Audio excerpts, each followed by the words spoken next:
Hi, welcome back to this tutorial series on how to operate the UIL Digital Tab Room. For this video, we're going to be looking at setting up events before the meet happens. So you can get to this two ways. You can go here at the home base, you can click on Event Setup, or you can also find it over here in this menu. I'm going to go ahead and close this sidebar so we've got a little bit more information. Now, I know that this looks absolutely insane. It's like a humongous spreadsheet. So if you like spreadsheets, good news. If you don't, it might be a little overwhelming looking, but it's going to be just fine. So basically what this is a list of all of the events that your school is offering. Okay, I have pre-inputted all the events that UIL offers and that TFA offers, or at least that are commonly used around in East Texas.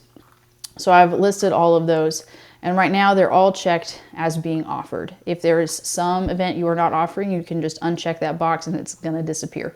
For example, if you don't have enough people to do humorous interpretation, you can just uncheck that box and it's toast. Now, if you accidentally do that, or you want to re-offer an event, there's a tab up here that shows events that are not offered. For example, computer apps is up here because computer apps is an archived event that is no longer used. But you can go look at the not offered events and you can just check it again. It's going to show back up on offered. So this is your list of events that are being offered at your meet. The next field that goes along with each event is which classifications you're offering it to. So most of the East Texas meets, at least, I don't know about statewide, but most of the East Texas meets do combined classifications for speech and debate. They only rank 1 through 6 all together for large and small schools. They do not separate out those categories. So for speech and debate events, I have put those as the combined classifications, but all the academic events are awarding both for large school and small school. So this is a space where you can choose those options for each event. Right now I already have it set up that way, but you can go make changes if you need to. For award set, you basically should never have to touch this.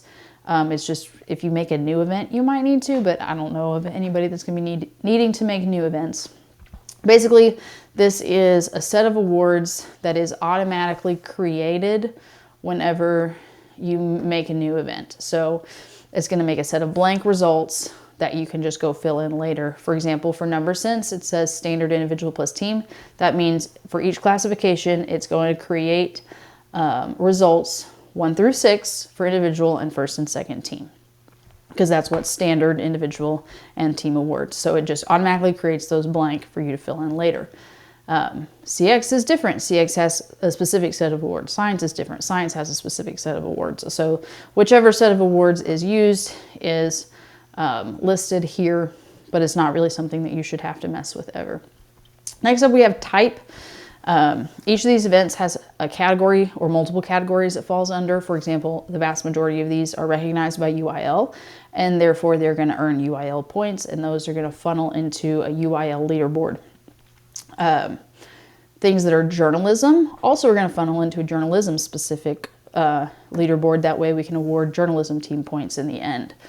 We have categories for TFA, for speech and debate. These just allow these events to go to different leaderboards as applicable. So you want to make sure that you have the right type of event with each specific event, but again, that's mostly already set up for you.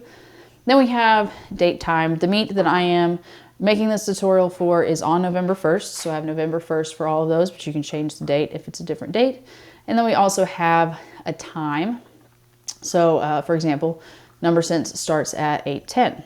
Now, if you need to change the time, you can come back here and you can edit that. So say, oh, that was a typo. I need to make that 8 o'clock. I can just click 8 o'clock.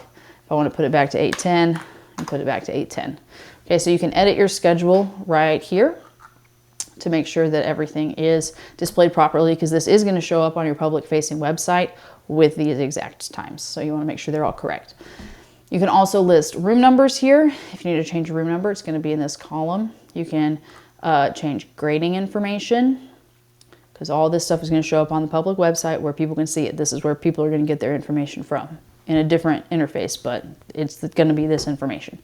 You'll have the directors for each of the events, and then sometimes you need to add some additional information for people. Like for example, Ready Writing Setup happens 20 minutes before the event. So you put in your additional information that setup's going to be at 7:50. Same thing for computer science. So if there's any logistical information that you need to convey to people about your event, you can just put it here in additional information, and it's going to pop up on your website where people can see what's going on. Next up, there's a space to link for tab room entries.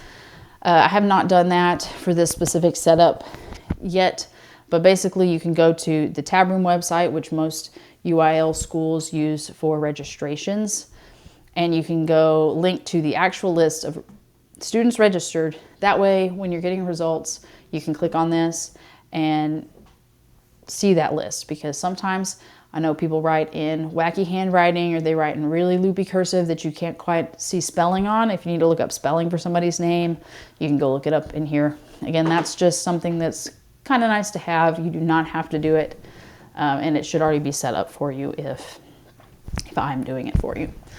And then everything else over here doesn't really matter, except down here at the bottom, we have this option to hide from schedule, or all the way on the right side, we have the option down here at the bottom, we have 2 of those checked. That's because those are the journalism team and speech and debate team. I don't need people to see those on the schedule of events. Those are just things I have to score at the end of the day, or have to make sure are correct at the end of the day. So we don't put those on the schedules, and there's a nice little checkbox to hide those. Okay, so that's all of our events and all of their information. It should already be set up for you if I am handling all of the pre-meet setup for you. But if you need to edit something day of, like a time changes or room changes, something like that, you can go to this table, change that information, and it's going to be reflected on your public facing website so that everybody at your meet knows what's going on. Anyway, so that's your event setup. Hopefully it's not too crazy looking. If you have any questions, you can email me.